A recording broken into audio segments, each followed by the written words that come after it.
Buenas tardes a todos y todas, bienvenidos y bienvenidas a una nueva conferencia organizada desde la Secretaría de Extensión de la Facultad de Derecho de la Universidad Nacional de Lomas de Zamora y el Instituto de Familia, que está a cargo de la doctora Alicia Taliercio. Hoy nos encontramos con una disertante que realmente es un lujo, realmente es una de las históricas. Es un placer poder contar que la conferencia denominada Derechos Sexuales y Reproductivos, Vigencia y Actualidad, está a cargo de la doctora Nelly Melchersky, quien será presentada en breves por la doctora Taliercio. Y yo rápidamente les voy a comentar a las personas que, bueno, seguramente algunos serán, ya son asiduos y asiduas, pero seguramente tengamos personas nuevas. Quienes deseen realizarles preguntas a la doctora Melchersky podrán hacerlo a través del chat. Luego serán leídas al finalizar las preguntas, serán leídas por mi compañero o quienes hablen.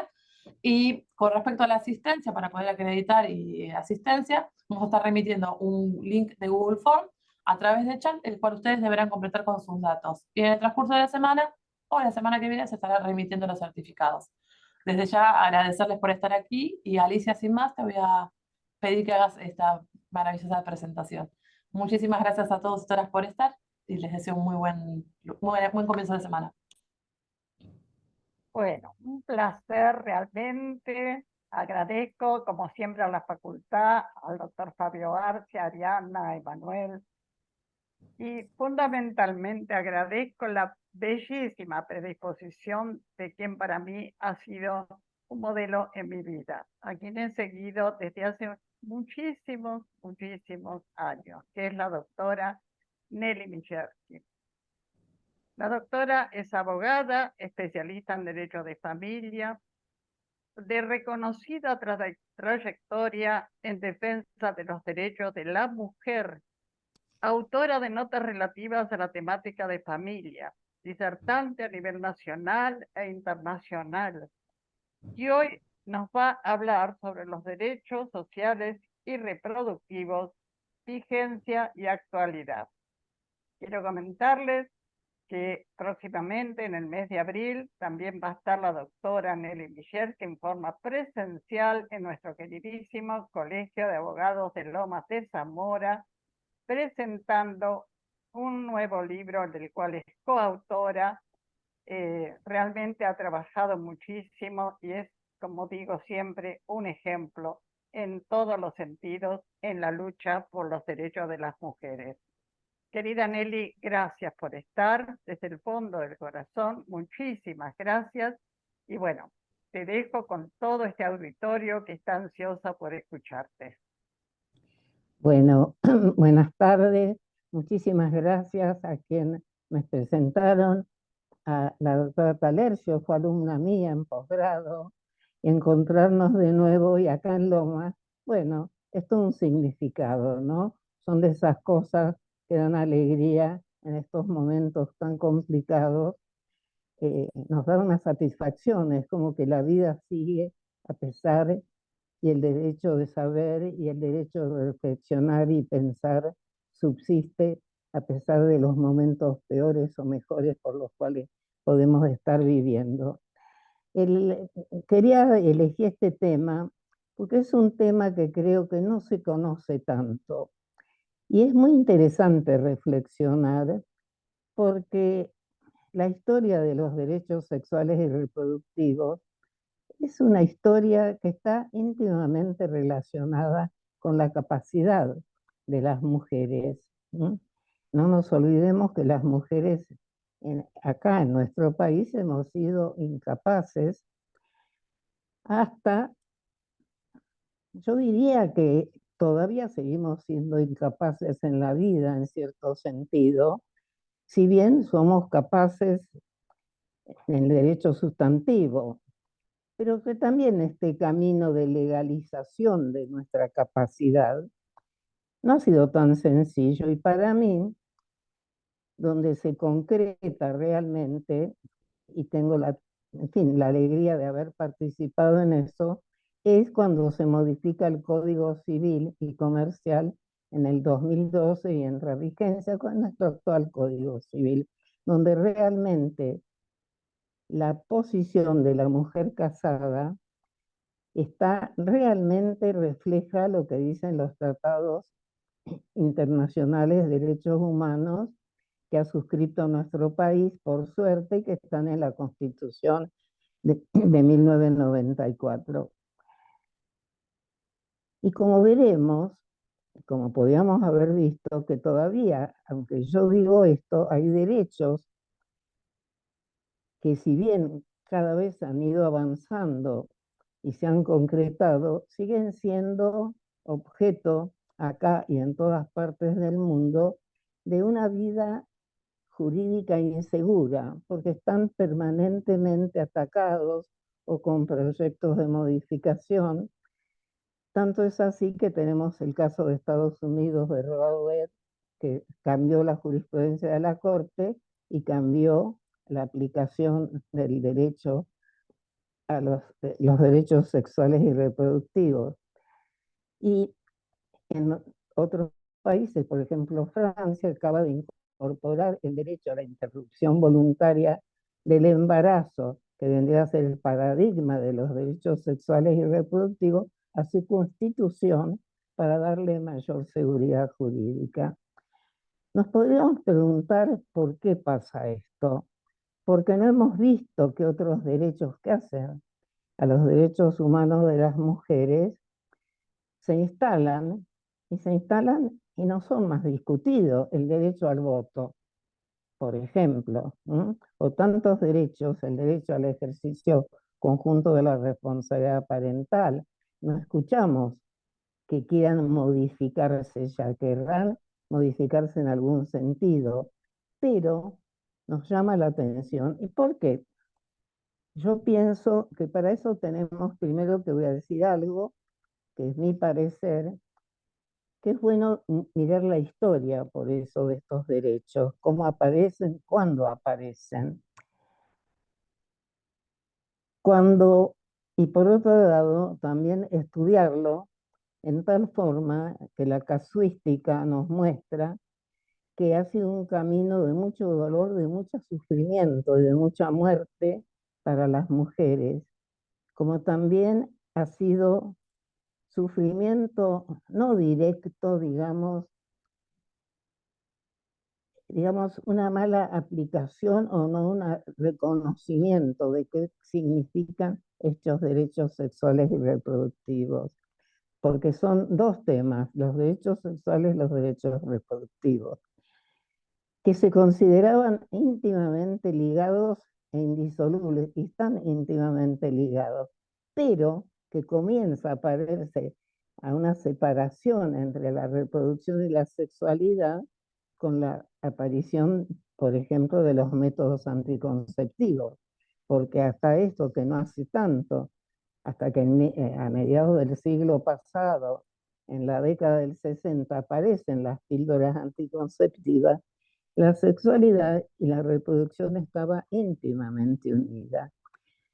Eso significaba que, si no vamos a tener tiempo, voy a ser muy breve, que todo lo que es la sexualidad y la reproducción ha estado muy, podríamos decir, impregnada de creencias.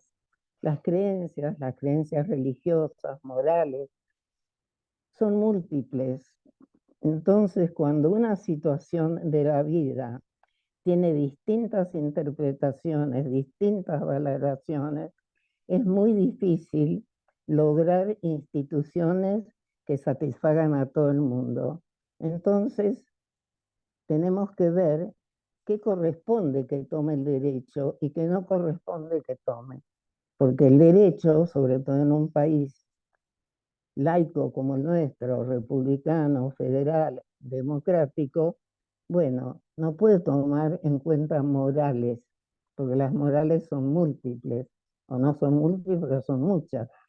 Pero sí tiene que tomar algo que todos consideremos, o la mayoría considera, primero seguir el principio de nuestra Constitución. El principio básico del derecho es que no herir a otro. Todo lo que hace a mi conciencia, a mi autonomía, a mi propio cuerpo, mientras yo no lesione derechos de otro o en esta historia de la bioética haya algo que voy compensando, voy viendo los valores y decido.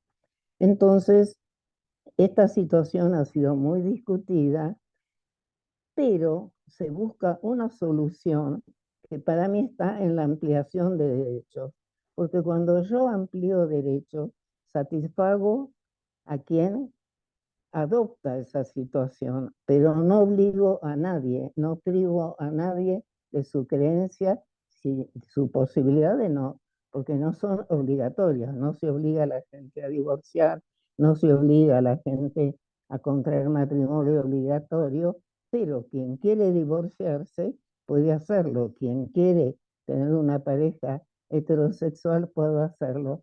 Y la sociedad funciona, y más en nuestro país en relación a los derechos sexuales y reproductivos, funcionó sin grandes problemas para su vida regular en relación a esta temática. ¿Y esto por qué lo digo? Pero sí funcionó, pero mediante el sacrificio de un sector grande de la población, de muchísimas mujeres que se vieron privadas de elegir un proyecto de vida, que se vieron privadas de tener determinadas satisfacciones sexuales, de no querer, de no sentirse capaces de maternar o seguir un embarazo después de una violación. Bueno, vamos a comenzar por la historia para llegar a esto que ya un poco es el final, ¿no? Los derechos sexuales y reproductivos los debemos considerar en distintos momentos de nuestra vida, ¿no? Yo los considero prácticamente desde que nacimos, desde el momento que, siendo una cosa tan íntima, tan personal, si nos enseñan historias, ciencias para crear nuestra subjetividad, para ir formándonos, no puede ser que se nos prive de la educación sexual integral, cuando la educación sexual integral en realidad es mucho más que eso, tiene que ver con un modelo de familia horizontal, democrática, de intercambio, de, equiparación de roles, o sea, tiene que ver con la igualdad, es en la vida que buscamos, de respeto de cada uno, o sea, es aplicar la Convención de los Derechos del Niño, la Convención contra todo tipo de discriminación.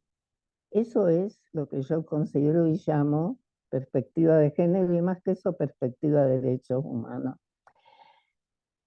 Cuando les decía antes que hay como un paralelo entre la capacidad de la mujer y los derechos sexuales reproductivos, que aparece en nuestra ley, sobre todo a través de dos normas en el Código Penal, que eran el infanticidio y el aborto. El aborto estuvo en principio en el Código Tejedor, puede ser que mezcle un poco, pero más o menos no tiene, está prohibido totalmente. Después aparece, si mal no recuerdo, como una baja en la pena, sí, y había sido hecho para ocultar, digamos, marcha al lado de la incapacidad de la mujer, porque marchan tanto el aborto como el infanticidio al lado de lo que hay que salvar es el honor, ¿no? Y sobre todo el honor del marido. Por eso en el infanticidio hasta se admite, era la posibilidad de que una mujer, porque por eso no les cuento cada especie, hay como proyectos, infinidad, pero ¿qué pasaba? Que la mujer que mataba en el momento del nacimiento o poco después, en algunos casos se limitaba nada más que a 3 días, para ocultar su, digamos, adulterio, ocultar que había tenido relaciones extramatrimoniales, cometía ese hecho.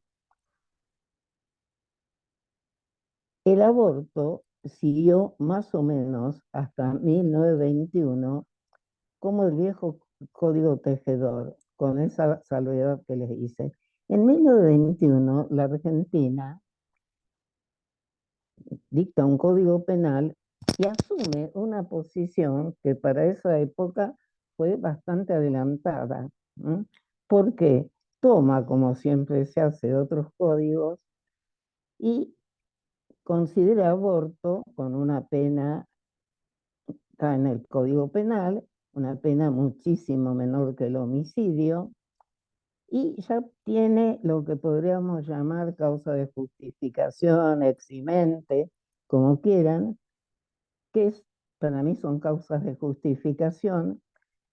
El tema que el aborto no es punible, ya lo decía desde 1921, en los casos de que hubiera peligro para la salud de la mujer o para la vida, en los casos en que fuera el embarazo fruto de una violación. Y ahí, por estos avatares de la vida, se pone una terminología copiada del código suizo al código alemán, que decía que si hubiera embarazo o abuso deshonesto, que es no es una figura tipificada en nuestro código penal como tal, sobre una mujer, y ahí faltó una coma, o una mujer que fuera discapacitada. Que en realidad, en los códigos que les cité antes, el abuso deshonesto es cuando se produce en relación a una mujer. Bueno, esta figura penal, así como está, existe desde 1921. También desde 1921 existió el infanticidio, pero también ligado siempre al honor, inclusive durante muchas épocas se consideraba que el infanticidio lo podía cometer la mujer por la etapa de puerperio o algún familiar en una forma bastante extendida, si era para ocultar, digamos, un embarazo ilegal, por llamarlo así. El aborto de 1921 siguió con esta figura, con dos cambios producidos bajo dos dictaduras, bajo la dictadura de Onganía y el gobierno y la Revolución Libertadora a fines del siglo pasado. En esos dos momentos se modificaron todas estas normas, pero el artículo era prácticamente, se agregó el adjetivo grave, o sea, se le puso un obstáculo un poco mayor.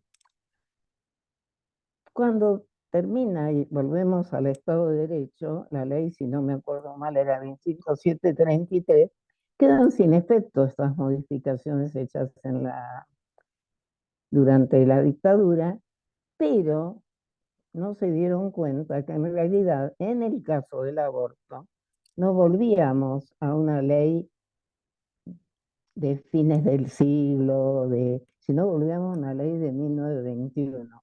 Y quedamos, hasta cuando se modificó ahora en el 2020, con la misma ley que se dictó en 1921. Que hablando de derechos sexuales y reproductivos que tienen que ver con las ciencias médicas, que tienen que ver, es como si no habláramos o no se analizara una situación como si no existieran los antibióticos, digamos, como si no existiera todo el mundo nuevo, como si las mujeres de 1921 fuéramos las mismas mujeres que no votábamos, eran totalmente incapaces por el Código de Vélez. Pero la historia fue así, pero en el ínterin empiezan a aparecer los tratados de derechos humanos.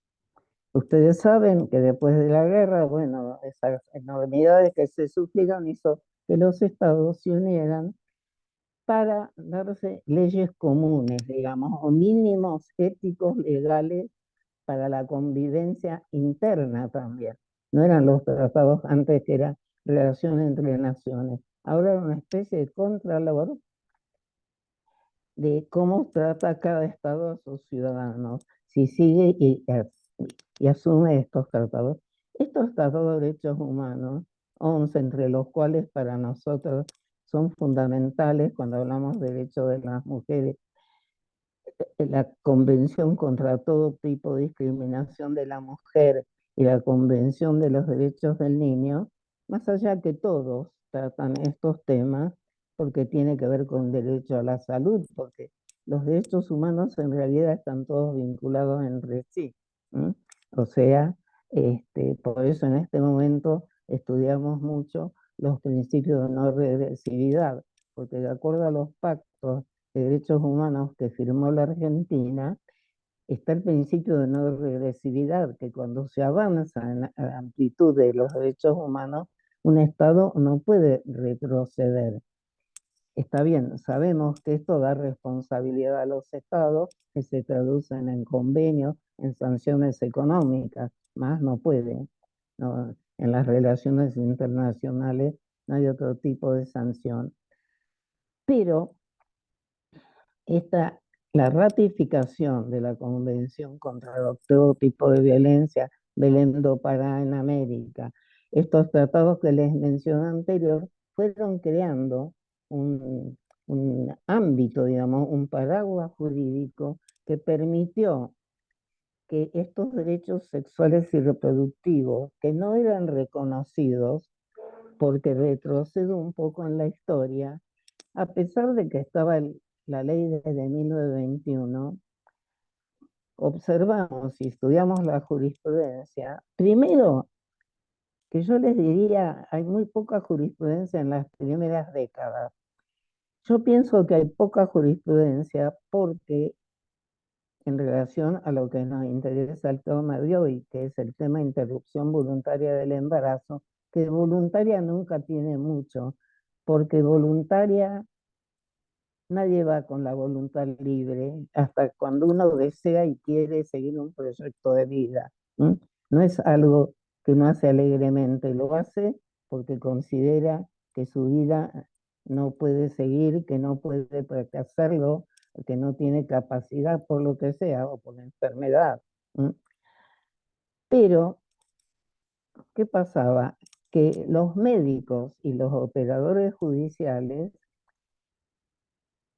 si una mujer pedía una interrupción a un médico, el médico le decía que le viniera con la autorización judicial.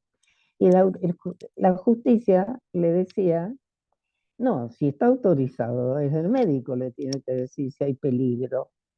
Eso hizo que prácticamente ese artículo desde 1921 tuviera poca vigencia, porque aparte un abogado o abogada a la que una mujer con una enfermedad le decía, mire lo que me pasa, también tenía el riesgo de llevar a una persona que está con un proceso, porque el embarazo es un proceso que avanza y se dilata, y que como vamos a analizar también, ese proceso nos lleva que cuanto mayor es la autonomía de la mujer en relación a la prosecución o no del embarazo, a medida que avanza, su autonomía es menor, porque o está enferma, si no está enferma, o si hay peligro. Entonces, y en otros casos que no es eso, pero es la de la violación, pide la autorización, no se la dan, y después ya tiene que recurrir, y ese es el gran tema. En otros temas jurídicos, no son conductas que yo no las puedo resolver si no es jurídicamente. La mujer embarazada que por cuestión de pobreza, por cuestión de salud, por cuestión que no tiene fuerzas o porque no quiere sencillamente, no puede, porque miren ustedes, queda embarazada de realizar un acto que es legal, tiene relaciones sexuales, queda embarazada, no puede seguir, no quiere, se enferma. Si la justicia no la autorizaba, tenía que ir ya al campo de la ilegalidad, que no es solamente el campo de la ilegalidad, es el campo de la poca, digamos, ámbito con las condiciones mínimas de asepsia y de salud. Entonces, durante ese periodo, sí les puedo mencionar un fallo histórico, Natividad Trías, de la Cámara Penal de acá, que realmente vale la pena leerlo, es de 1960 y pico, que dice, Núñez era uno de los, si no me falla la memoria, que dice algo que siempre me impresionó mucho, que una mujer que con un aborto practicado del tiempo que fuere o como fuere, cuando tiene una complicación, que eran altísimas las complicaciones que necesitan internación hospitalaria, llegaba al hospital y se enfrentaba, tenía que elegir entre morirse o ir a la cárcel. Y eso está dicho en fallos desde ese año ya. Desde ese momento se empieza a crear toda la teoría de Valdivieso, que después la Corte en este siglo habla de que nadie puede ser condenado cuando va y confiesa ese tipo de delito. Valdivieso es el fallo en el que las mulas, las chicas que llevan e ingieren droga, generalmente que es por necesidad económica, para transportar, se les rompen las cápsulas, son internadas, entonces ahí Valdivieso no se las podía condenar porque es como, digamos, más que una confesión, es un grito de auxilio, o si no me cura en el hospital me muero. Entonces, este fallo es muy importante cuando analizamos la historia. Después, en base a estos tratados de derechos humanos, empieza a mejorarse la jurisprudencia, empiezan a haber otros fallos, pero también ¿por qué? Porque aparecen los anticonceptivos en los años 60. Y ahí, curiosamente, se da un fenómeno que creo que todavía no está muy investigado, que es que hasta ese momento el aborto no era un tema, no era una cosa que se discutiera mucho en todos los ámbitos. Yo pienso que era porque las mujeres de todas las clases sociales no tenían otro que algunos métodos, como el método Gina, el método de los días, o el método que curiosamente, el método, digamos, del condón, era como menospreciado, no era un método socialmente, culturalmente muy aceptado. Y en los años 70 y pico se empiezan a difundir acá los anticonceptivos, se vendían en las farmacias y también en algunos hospitales, pero en los años 70 y pico, en mérito a un deseo de una lucha poblacional, porque también los derechos sexuales y reproductivos están muy ligados a los países cuando necesitan o no aumentar su problemas de natalidad. En la última época del último peronismo, salió un decreto que se prohíbe el suministro de los anticonceptivos en los hospitales, que estuvo vigente hasta la recuperación de la democracia. Entonces, durante todos esos años, hasta la recuperación de la democracia, aunque ya se habían suscrito algunos de los tratados, y con la vigencia sobre todo de la Constitución de 1994, que les da a nivel constitucional, empieza a modificarse la jurisprudencia, empiezan a haber algunos fallos y se empieza a trabajar el tema ya como un derecho. ¿Por qué? Porque en estos tratados, ya por ejemplo, la Convención de los contra todo tipo de discriminación dio elementos como para ampliar los derechos sexuales y reproductivos, tanto en el tema aborto, pero también en infanticidio, también en parto digno, también en programas nacionales de derechos sexuales y reproductivos, o sea, la provisión o no gratuita de anticonceptivos, cuáles anticonceptivos se pueden usar. O sea, es un mundo amplio. Entonces, de la CEDAW tenemos varios elementos, por ejemplo, el artículo 12 y 16, el 12 que da derechos iguales en la salud, tanto a hombres como a mujeres en todos los órdenes, el 16 que nos dice la planificación familiar, o sea que todos tienen derecho a decidir cuántos son, en qué momento, o sea, cómo conformar una familia. Y un artículo que es muy importante y que para mí es una de las bases de tan denigrada pero tan maravillosa perspectiva de género, que es de dos artículos de la CEDAW que les recomiendo. Uno que creo que es el primero, que dice que una ley puede ser discriminatoria aunque no enuncie una política o no enuncie una discriminación. Para mí, la ley que penaliza el aborto es una ley profundamente discriminatoria, porque sus efectos, y esto lo dice la CEDAW, si nosotros vemos los diarios y leemos las estadísticas, ahí hay una cuestión totalmente discriminatoria, porque quienes mueren, quienes sufren, quienes están presas, son mujeres de baja condición económica, son los sectores más vulnerados de nuestro país, porque todos sabemos, acá y en todo el mundo, que en las clínicas, por ejemplo, en Buenos Aires más importantes, hoy también se hacen abortos sin control, sin, ¿m? Que al contrario, la discusión pasa por otro lado, como las prepagas están obligadas a hacerlas, no pueden cobrar lo que cobraban mucho más en tiempos de clandestinidad. Entonces, ¿por qué? Y por otro artículo de la CEDAW, que es el de las acciones positivas. ¿Y por qué? Las acciones positivas, que son las que dicen que en igualdad de circunstancias no es lo mismo analizar o dar una prioridad, supongamos, vamos a ponerlo en un ejemplo muy bruto, se postulan una mujer y un hombre a determinados puestos. Bueno, la mujer tiene que tener prioridad. Se postulan, o la mujer en sus condiciones, por X razones, tiene que ganar lo mismo aunque trabaje una hora menos. ¿Por qué? Porque eso en realidad, ¿por qué digo que las acciones positivas tienen relación con la perspectiva de género? Porque es tener en cuenta las condiciones de vida, las condiciones de historia, las condiciones socioeconómicas de las personas.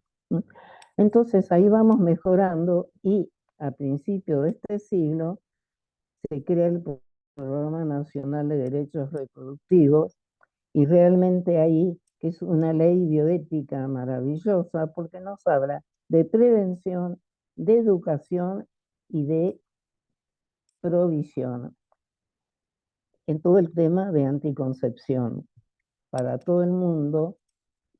Cambia, ahí empieza a cambiar el tema de la capacidad, aparece ya una especie de capacidad progresiva, porque se acepta que a los 14 años, si va acompañada, una menor de edad puede. Y la ley 418 de Cava, que es un ejemplo también de ley en este sentido, que trae un elemento muy importante nuevo, que es que dice que está dirigida a toda persona con capacidad de gestar.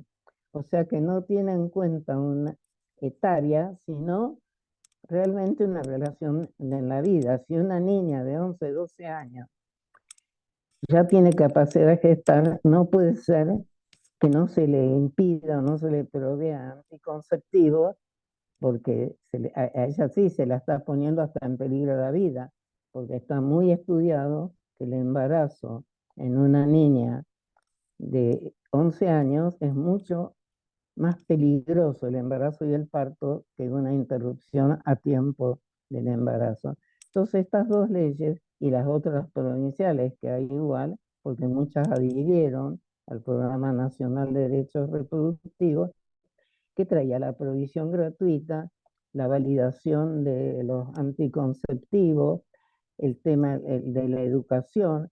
O sea, estos son hitos históricos positivos. ¿Qué nos pasa cuando llegamos a la década, digamos? Ya empiezan a aparecer los primeros signos de proyectos de aborto. En los encuentros nacionales ya hay talleres, y se presentan proyectos en la Cámara de Diputados en 2010, que no obtienen éxito, y del 2012, a través de muchos movimientos feministas, como todas las leyes que mejoraron la situación de la mujer, hasta la ley, ustedes son todos muy jóvenes, la ley de ejercicio conjunto de la responsabilidad parental, que salió enseguida después, en 1980 y pico, la ley de divorcio. Ahí siempre estuvieron las mujeres, hasta estuvimos en la calle. ¿Por qué? Porque iban a un cambio de un modelo de familia patriarcal, que venía desde la época de Vélez, que fue mejorando lentamente, pero siempre estábamos allí, el aborto, la interrupción no se toca. Ahora, aparecen sí algunos mejoramientos a través de lo que yo llamo, es digamos, bueno, el protocolo en la época del ministro Ginés, que actualiza y valida el proyecto, digamos,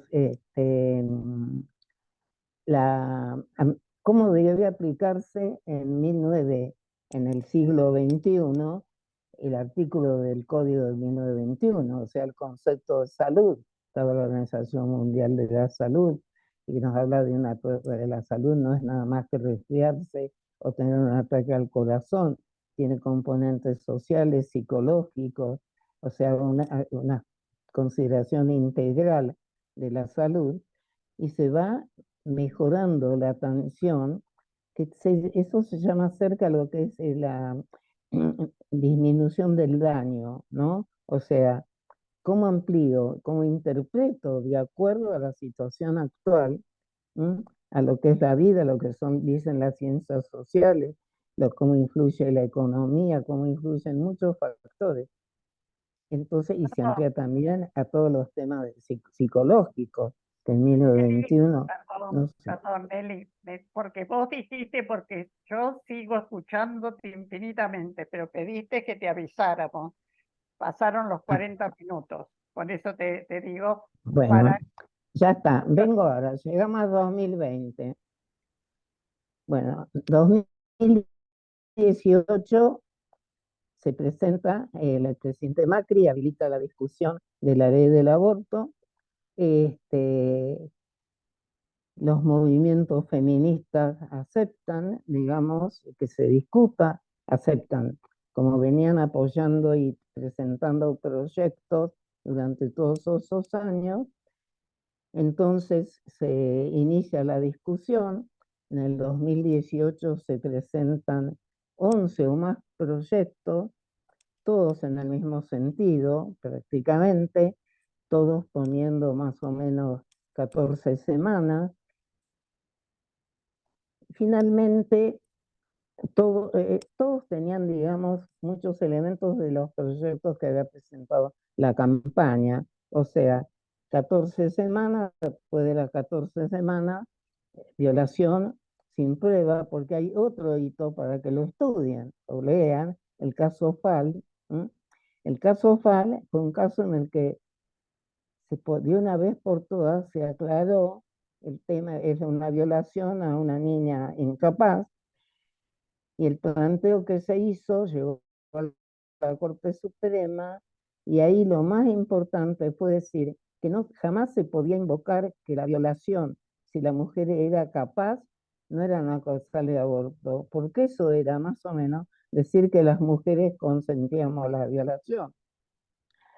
Entonces, ese caso, léanlo, es interesantísimo, y dio pie a todo este avance que se fue gestando en la doctrina y en la jurisprudencia respecto a los derechos sexuales y reproductivos.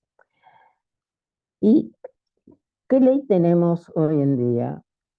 No es la misma ley, los proyectos que se aprobaron en 2018, pero se tomó muy en cuenta eso. En el 2018 se ganó en diputados, se perdió por pocos votos en senadores, pero ahí también se percibió que había un cambio muy importante en la sociedad. O sea que se entendía que acá no estábamos ante estar a favor del aborto. No es que se está como no se está a favor de, como dije antes, del divorcio. Se está a favor de que las personas puedan decidir libremente, porque teníamos 70.000, hemos llegado a tener 70.000 internaciones post-aborto hechas en clandestinidad. Tenemos todavía permanentemente, durante ese año 2018 hubo muerte de una chica de Moreno, nunca me olvido, que tenía un hospital cerca donde le hubieran hecho el aborto porque era una menor de edad, porque todavía subsiste el tema que los derechos sexuales y reproductivos no se conocen, y una piba violada todavía tiene vergüenza hoy en día, porque tiene miedo de termina siendo en cambio de víctima victimaria, y no lo dice, opta por, y se murió, o sea, las muertes han sido, hay casos muy crueles, caso Acevedo, o sea, médicos que no han aceptado hacer. Acevedo es un caso de una chica embarazada con 3, 4 hijos, que pide ligadura a trompas, no se la hacen, se le declara un cáncer en la mandíbula, no le hacen el tratamiento de rayos para no perjudicar al neonato. Esta chica termina muriendo y muriendo la criatura, dejando a 3 niños huérfanos. Entonces, esto está plagada nuestra jurisprudencia. Entonces, ¿por qué estoy a favor de esta ley? Porque esta ley tiene muchas virtudes, no tenemos tiempo, les pido, está dividida en dos partes. Siempre decíamos, ¿se despenaliza el aborto? ¿Es suficiente? No. ¿Qué era la legalización? La legalización era darle a la mujer embarazada la posibilidad y el derecho de ser atendida, y no atendida en cualquier forma. Si ustedes leen los artículos primeros de la ley, van a ver que hablan de derecho, derecho a la información, derecho a la intimidad, prohibición de que se viole el secreto médico, porque ustedes saben que como en muchos códigos procesales penales, está el derecho de violar el secreto médico en los delitos contra la vida, al considerarse delito contra la vida el aborto, una mujer entraba sabiendo que tenía un aborto o no, porque también son estas cosas, he consultado mucho con ginecólogas, que puede estar una mujer embarazada y no saber que está embarazada. Pierde sangre, va al sanatorio, al hospital, el caso Belén de Tucumán, 2 años presa, ¿no? Entró pensando que le dolía el estómago. ¿Y por qué? Porque aparte de esta ley, la anterior, tenía un periodo de prisión que admitía la prisión preventiva. Entonces las mujeres concurrían, como a Belén, que nunca le pudieron acreditar. Cremaron el cadáver, no hicieron un ADN, en fin, como dice alguna jerga, le plantaron un bebé. Y estos casos, como lo dijo Núñez en 1960, era realmente poner presa a mujeres, y hoy todavía en El Salvador hay mujeres por abortos espontáneos que están presas durante 20, 30 años. Entonces, tenemos que en esta ley está el trato digno, el trato respetuoso, la elección y la obligación de los médicos y de todo el personal de no violar el secreto profesional, de ofrecerle a la mujer toda la información, de que esté acompañada y de hacerle prevención, que eso es importante. Una mujer que acude con un embarazo a algo clandestino no recibe educación ni prevención. Una mujer que va al hospital y de acuerdo a la ley tiene una obligación de hacerle prevención para el futuro, o sea, para que no se reiteren embarazos no queridos, no es para que no tenga hijos. ¿Mm? Por eso mismo cuando se sancionó la ley esta, también se sancionó la ley de los 1000 días que ofrecía protección a toda mujer embarazada. ¿Mm? Porque en realidad, aunque yo que he defendido, he trabajado en la ley, soy una enamorada de la maternidad, de mis nietos y todo eso. Eso no, porque lo que no queremos es mujeres que sufran, y las que sufren son las más vulneradas. Entonces, en esta ley se avanzó en eso, se le dio gratuidad y obligación a todos los servicios, a todos, desde ANSE, la privada, todos tienen obligación de realizar la intervención. Se le dio la posibilidad a los objetores de conciencia, pero que la hagan también en sus consultorios privados. O sea, objetor de conciencia en los hospitales, pero también, y objeción de conciencia dejando a la mujer que requiere servicio en manos también de profesionales. Que la obra social, cuando la institución, que todo su personal es objetor de conciencia, tiene que tomar a su cargo trasladar a la mujer y dejarla en manos de otra institución y a su costo, digamos, lo que haya que derivar por cuestiones económicas. Entonces, esta ley trae también la obligación de la ESI, porque de fomentar la educación sexual integral y la prevención es lo que va a disminuir realmente estos embarazos. Y en la parte de penal baja a 3 meses como mínimo y máximo 1 año a la mujer que realiza un aborto, que permite también que le realicen un aborto, con la posibilidad de que el juez la exima, pero aparte ya es una penalidad que no admite la prisión preventiva.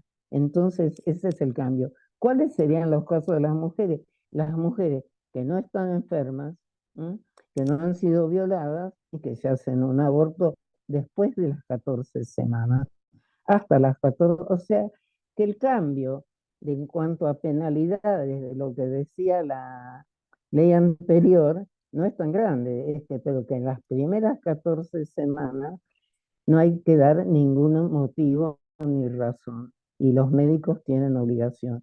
Y todas estas obligaciones se extienden a todo el personal. Otro tema muy importante que no quiero dejar de señalar es que ustedes, como muchos conocen, pero no sé si todos son abogados, que el Código Civil en el artículo 26 cambió la capacidad en cuanto a los derechos personalísimos de los niños y los adolescentes, que a partir de los 16 años son como adultos en todo lo que se relaciona con su propio cuerpo, que en cuanto de los 13 a los 16 años se presume que tienen capacidad y deben ser atendidos, salvo que el médico considere que hay peligro en la salud o en su integridad física, dice, que entonces puede ser acompañado por sus progenitores o por, como lo dice también el artículo 54 del Código, por una persona de su confianza mayor de edad. Y si fuera menor de 13 años, siempre tiene que ir acompañado de una persona mayor de edad. Esto aparte está ratificado, también les recomiendo si trabajan este tipo de cosas, con una ordenanza número 75 del 2015, que está puesta en la ley cuando habla de este tema de menores de edad, que es cómo interpretarse y debe interpretarse este artículo, creo que es el 9 o el 10 de la ley, respecto a la capacidad de menores de edad. Con respecto a los incapaces, a las mujeres se exige siempre el consentimiento, más allá que su incapacidad sea total. O sea, si tiene un tutor o un guardador, será acompañada y firmado por el tutor. O sea, estamos frente a una dignificación de la maternidad y de la autonomía de la mujer. Esto no podemos dejar de leerlo como algo que no obliga a quien considera, y no entramos, hoy no tenemos, si quieren otra clase, será otro momento para algunas de las cuestiones que es interesante discutir, como la naturaleza jurídica del embrión, como si hay vida, no hay vida, que esos teólogos, expertos en leyes eh, de todo orden, se han reunido en Europa, han discutido y no han llegado a conceptualizar qué es el embrión, porque las creencias es un tema que es muy discutido. Tampoco no tenemos en nuestro derecho una definición de qué es el embrión. Y lo que dice el Código Civil, que es persona del momento de la concepción, eso es nada más que los efectos civiles. Y desgraciadamente, como siempre ha habido tanto patrimonial en nuestro civil, Vélez Arfield lo dijo con toda claridad, que es el que puso esta norma, que era para algunos derechos y el único derecho que le daba a los representantes, porque el embrión no, tiene su único representante, no hay otro posible, la madre, ¿m? Era nada más que efectos patrimoniales. Y el fundamento, y está en el Código Civil Viejo, fue para que pudiera heredar cuando el padre había muerto antes del nacimiento. No sé si me pudieron seguir. O sea, matrimonio o no matrimonio, matrimonio, ¿no? Tiene un hijo, el padre muere antes del nacimiento, como el hijo nace después de la muerte, ¿no?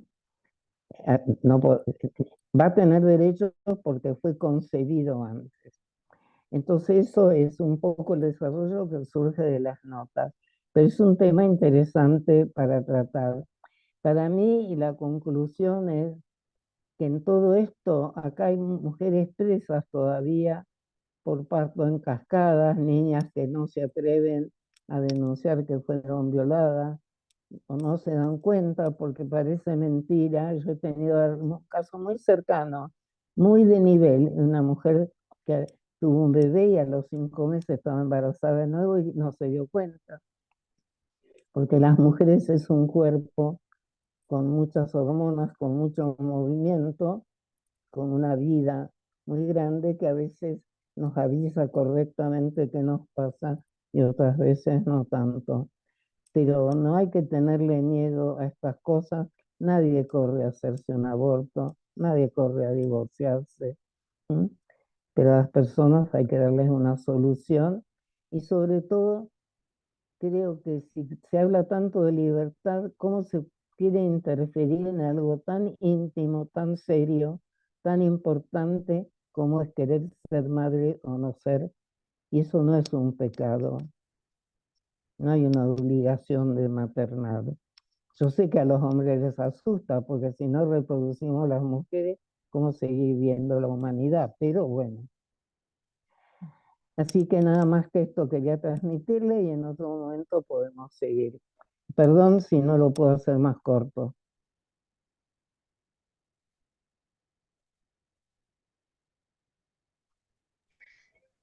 Bueno, Alicia, hay algunas preguntas, ahí se las voy a leer para que Nelly las pueda responder.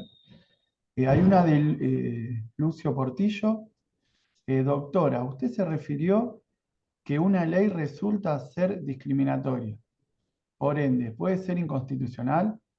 Después pregunta, ¿qué porcentaje de incidencia tiene el contexto en una clase social, en un embarazo no deseado? La primera, ¿me la repite por favor la La primera? primera dice, doctora, usted se refirió que una ley resulta ser discriminatoria. Por ende, puede resultar, ser inconstitucional. Bueno, la pregunta sería si la ley de aborto, porque sus Seguramente efectos, sí. y podría ser, no es muy sencillo, yo no soy constitucionalista, lo que sí le digo es que la palabra efectos entre los requisitos de una ley lo dice textual la CEDAW. Es muy interesante la pregunta. Lo que pasa que a veces exponernos a una declaración de inconstitucionalidad de esa ley pues nos puede llevar años. El problema con el tema de los derechos sexuales es que usted no tiene tiempo, digamos, o sea, el proceso, el embarazo es un proceso, eso lo dicen todos la embriogénesis. ¿M? Es un proceso que se va desarrollando que tiene tiempos, y los tiempos no se puede jugar con esos tiempos, porque no se puede exponer a una mujer a, digamos, a que su embarazo progrese y después que la lleva a la clandestinidad y termina presa. El problema es interesante, la pregunta, y yo creo que sí, Lo que pasa es que tenemos en estos momentos tantos problemas acuciantes. Esto es como interesante como plantearlo y estudiarlo desde el punto de vista, digamos, de la dogmática jurídica. ¿Mm? Y la segunda pregunta, Y después no, pregunta, ¿qué porcentaje de incidencia tiene el contexto de una clase social en un embarazo no deseado? no, de eso no se lo puedo, el embarazo no deseado necesitaría una investigación empírica. Se imagina que es tomar a mujeres que se hicieron aborto en un país que todavía está hace un poco de algo clandestino. Lo que sí yo le puedo contar, un elemento para la persona que hace la pregunta, que para mí es un gran indiciario. Durante algunos años, hoy yo dije, la proporción de, porque los índices de aborto, al ser algo clandestino, ¿m? ¿Usted cómo saca el tema de robo? Por todos los robos que se hacen, por los que se declaran. ¿M? ¿Cómo sé yo cuántos robos hay?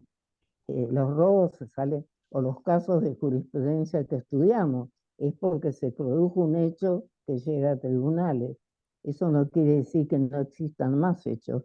Acá, lo que sí se ha tomado para calcular cuando se decía que en la Argentina hay 350, 400 abortos por año, es el número de internaciones posaborto hospitalario, porque tampoco se atendía a la gente, ni en las historias clínicas se ponía, si alguien se internaba por un aborto en una clínica privada que usted paga, no le ponían que la internación es posaborto, pues tenían que denunciar el delito. ¿Me siguen? Entonces, el último año, yo el otro día estuve preguntando ahora, porque no aparecen internaciones post-hospitalarias, porque bueno, el otro día ya lo están diciendo, en estos 2 años, 250.000 abortos hechos en hospital. ¿M? Pero internaciones por complicaciones, la última dato antes de la ley, me dieron el otro día en 34.000. Eso es por la internación de un aborto hecho en malas condiciones. Además, cambió sustancialmente el tema porque ahora la mayoría de los abortos no se hacen con curetejas, con cosas que eran muy invasivas, ahora es con píldoras que no requieren internación generalmente. Son las píldoras anticonceptivas, misoprostol y la otra que nunca, misoprestina. Son dos drogas que inclusive se empezaron a fabricar acá. Yo saco que la clase vulnerada es la más, por todos los casos de jurisprudencia, que los que se conocen son todos, y aparte por la internación hospitalaria, la mujer de clase media que se hizo un aborto y tiene una complicación, no va al hospital, paga, porque eso, cuando uno conoce algunas historias que le cuentan en las clínicas privadas, no lo puede creer, ¿no? Donde funcionan permanentemente esto como cambio y sustitución de niños, ¿no? De entregas fuera de la ley. O sea que lo que sí yo le puedo decir para mí, y eso lo hacen muy bien las sociólogas, y les voy a leer, perdónenme, voy a tomar tiempo porque tengo impacto de la ley 27610. Se redujo en un 40% las muertes maternas por embarazos terminados en aborto en el primer año de implantación de la ley. Las muertes maternas ligadas al aborto médico, otro aborto no especificado, bueno, cayeron 13% a 9% en 2021. Se redujo el embarazo, esto es un dato importantísimo, se redujo el embarazo adolescente en un 38% por la ley 27610 y por la aplicación del Plan ENIA. El Plan ENIA es un plan que la primera ley la hace Macri y después se vincula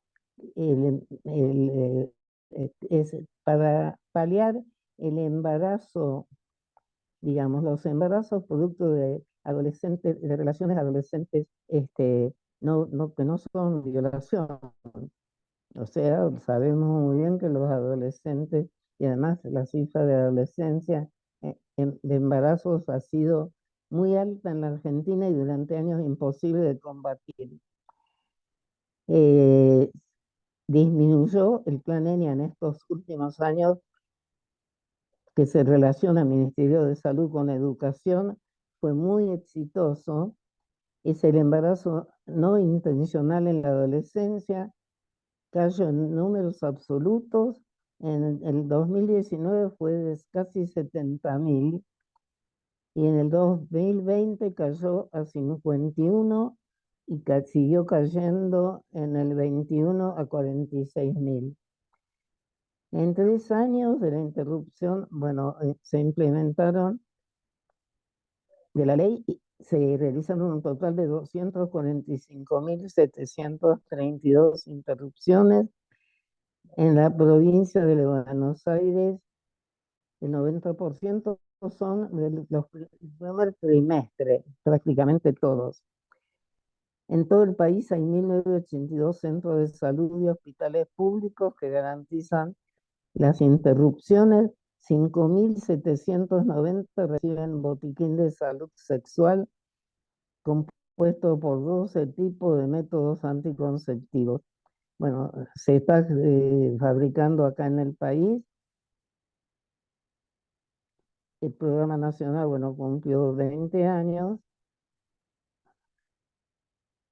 Claro, y lo del plan ENIA ya se los conté. O sea que hasta ahora, también les puedo decir, la tasa de fecundidad adolescente descendió, cayó entre el 2020. O sea, es muy exitoso todo el tema de cómo fue bajando en la adolescencia, y eso tiene que ver mucho con la difusión, digamos, la ley de educación sexual integral y la aplicación esta del plan ENIA, que ojalá que se pueda seguir llevando a cabo, que se está haciendo en casi todas las provincias, ¿no? O sea que estamos ante una ley, y yo los invito a que la lean. No tenemos tiempo en tan poco tiempo, pero, y sobre todo tener muy grabado el tema que cuando se amplían derechos no se obliga a nadie. En cambio, cuando se priva de derechos, hay personas que vienen cambiado digamos, el rumbo de su vida injustamente, ¿no? Por creencias o por situaciones que no comparten.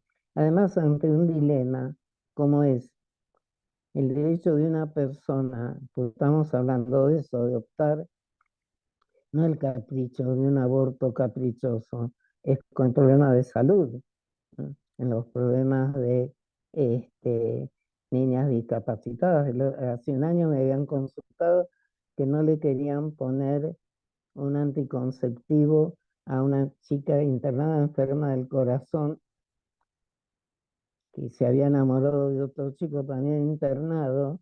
Entonces, es, por lo menos a todos los seres humanos nos tienen que dar la posibilidad de optar y de elegir, ¿no? O sea que a estas leyes creo que no hay que tenerles miedo, hay que ver que se apliquen seriamente, pero tiene que ver con la ampliación de derechos humanos. Y nuestro país en eso ha sido un país de avanzada.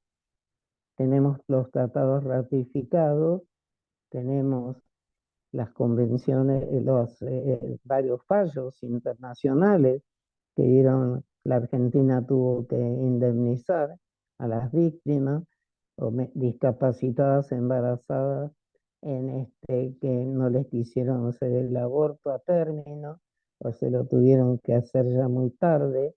Todo ese sufrimiento, el tema que yo les decía recién, a nivel nacional e internacional, caso Manuela, mujeres que mueren, que las ponen presas por suponer que en estos embarazos que tienen partos súbitos, que nunca se sabe bien de qué murió cuando se expulsa el feto, y que murió después en la cárcel. Ahora el Estado ese de El Salvador fue condenado. O sea, acá está en juego, yo creo, el derecho a una vida un poco más digna, ¿no? De las mujeres que en un momento dado no quieren, no pueden o les afectan, como estos casos que les cuento, en los cuales no hubo voluntad. Estos casos de parto en cascada son generalmente también mujeres muy humildes, condiciones de vida terribles, que de repente a veces ni saben que están o están embarazadas, van a estos baños que ni son baños, y el bebé sale, se cae, no se hacen ni autopsias y terminan condenadas por... Y ahí está otra historia que no terminé bien, porque en 2011 se suprime el infanticidio de nuestra legislación, y lo que antes tenía una condena de 4 años, en estos casos las condena a perpetua por homicidio agravado por el vínculo. De toda esta historia también surge como todavía las mujeres tenemos que luchar mucho por nuestros derechos y porque en tribunales se trabaje realmente a conciencia, pensando quién está detrás de un nombre, ¿no? Porque hay cosas muy tristes y de mucho sufrimiento.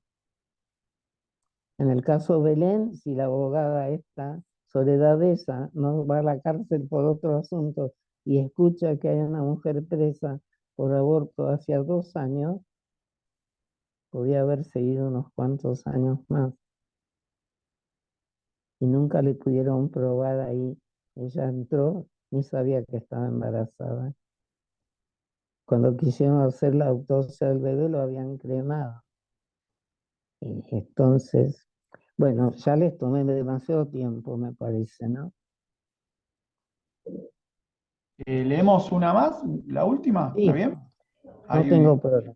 Dale. Mirta Gallo pregunta, ¿el embrión sería entonces propiedad exclusiva de la mujer?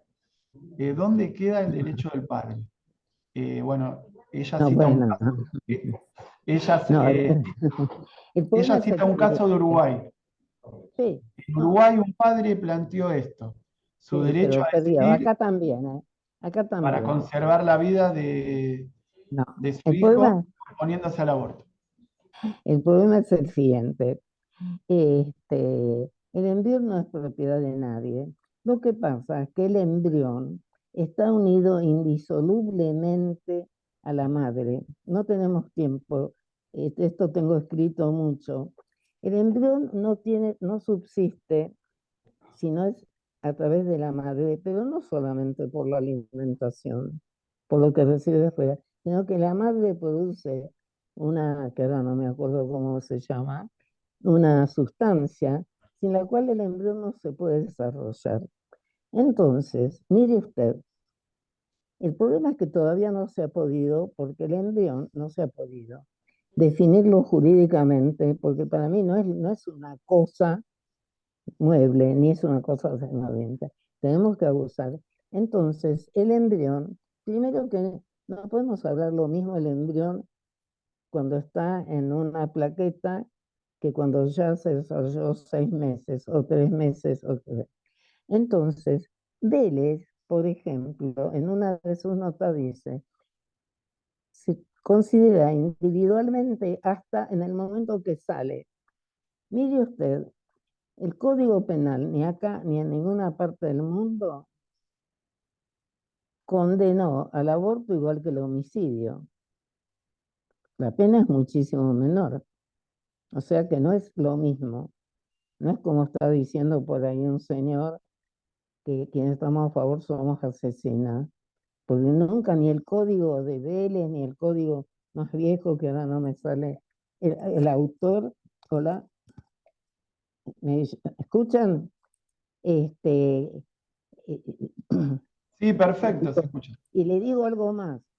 Le digo, ustedes no hay un caso de jurisprudencia en el cual se condena a un médico. Le pongo un ejemplo, las mujeres van, sucede muchísimo, desgraciadamente, van el sábado al hospital, están por parir, le dicen vuelva mañana, va mañana y el chico falleció, el chico, el embrión, está muerto el feto.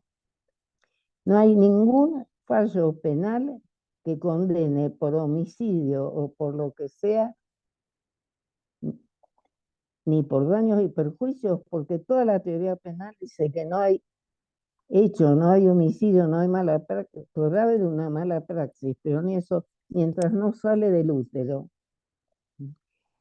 El Código Penal, inclusive ahora, sabe en la parte de sucesiones que le reconoce al nacido después de la muerte derechos hereditarios, no lo pone con todos los herederos, lo pone aparte, porque el embrión, mientras está consustanciado con la madre, es un solo sujeto prácticamente. Entonces, eso no quiere decir, ¿qué quiere decir que es propiedad? Y además, los hombres, perdone que le diga, han vivido centenares de años engendrando hijos sin ningún tipo de responsabilidad, porque mientras no existían las pruebas de ADN, usted hacía un juicio de filiación y milagrosamente. Entonces, invocar paternidad, ¿y sabe por qué le digo que no tiene lo mismo que la fecundación asistida? Este señor no existía la voluntad procreacional. Este señor, por el hecho de tener una relación sexual, ¿no? Primero, si embaraza y el embarazo sigue, tiene que saber que puede engendrar responsabilidad, ¿no? Como no va a reclamar responsabilidad a un donante de semen. Pero le digo que con este tema podríamos seguir hablando muchas horas. Es muy apasionante porque también no se puede hablar que hay vida. Vida hay en una planta, vida humana hay en un corazón y no por eso son personas. Y yo le pongo ante el dilema, si usted tiene alguien en un lugar, en un incendio, hay un laboratorio de embriones y hay gente corpórea humana, ¿a quién va a salvar? ¿A los embriones o a quienes ya son personas y seres humanos? En esto les puedo hablar de Borkin. Borkin habla de la diferencia que hay entre los antiderechos, digamos, quienes hablan del embrión a favor, que la diferencia es que no se le da valor a lo cultural, a lo social. Los seres humanos no somos nada más que un conjunto genético, somos algo más y nos vamos conformando con la sociedad. Pero definir persona y ser humano, ahora están abandonado el tema concepto vida, porque vida es un concepto que no tiene corporeidad científica, ¿no? Porque vida, como le decía antes, hay en el corazón que se trasplanta, vida hay en células. Ahora, ¿qué somos como seres humanos? Desde el momento que nacemos y empezamos a socializarnos. Y si ustedes vieran y si tienen la suerte de tener a bebés cerca, yo creo que vamos a un paso acelerado, porque veo que los bebés cada vez, como se interactúa tanto, se socializan cada vez más rápido, pero no podemos comparar. No podemos comparar un embrión, un feto. ¿Qué pasa? Como es un proceso, como le decía antes, la embriogénesis, a medida que avanza, avanzan también más los derechos del embrión y del feto. Por eso a la mujer no se le hace cualquier aborto. En algunos países sí, acá no. Después de las 14 semanas, es porque hay un problema de salud, ¿no? O porque fue objeto de una violación. O sea, es como algo gradual, ¿no? Que llega un momento en que prevalece y se va a salvar, pero si en el momento del embarazo, del parto, hay que salvar una vida u otra, yo creo que corresponde salvar la de la madre, que generalmente ya tiene otros hijos, que como en el caso de Ana María Acevedo, con un sufrimiento espantoso por el cáncer no curado, perdió la vida ella y quedó huérfana de 3 chicos. Pero podemos seguir en otro momento, porque esto da lugar a mucha... Ya les conté que 20 años trabajaron y no llegaron. Y por eso uno de los argumentos de quienes están en contra del aborto, que es el pacto de San José de Costa Rica, que dice que si es persona del momento de la concepción, agrega en general, o sea, ¿por qué? Y eso fue porque se discutió mucho antes, porque la Argentina no podía poner nada más y otros países que ya tenían causas de justificación, que ya es persona desde el momento de la concepción. En general, pero ya hay casos de la Corte Interamericana que lo interpretan que en realidad nuestro país con esta ley es perfectamente constitucional. Bueno, nos pasamos poco. No, no hay problema, no hay problema. Bueno, hay muchos agradecimientos por privado. Así bueno, Nelly, muchísimas gracias. Ahora le voy a hacer la palabra a Alicia para que bueno, continúe ella. Alicia no la veo muy bien. Sí, está. Ah, no. No, está un Bueno, poco oscura. Nelly, placer como siempre escucharte. Cada reflexión tuya nos hace pensar a nosotros también, repensar muchas cosas. Y bueno, creo que nos debes otra charla. Así que Bueno, sos vamos a esperar gustosa. unos meses a ver qué pasa. Sí, por supuesto, vamos a esperar unos meses, pero me encantaría Igual volverte siempre a a ver. disposición de Lomas. Gracias Nelly querida, de todo corazón.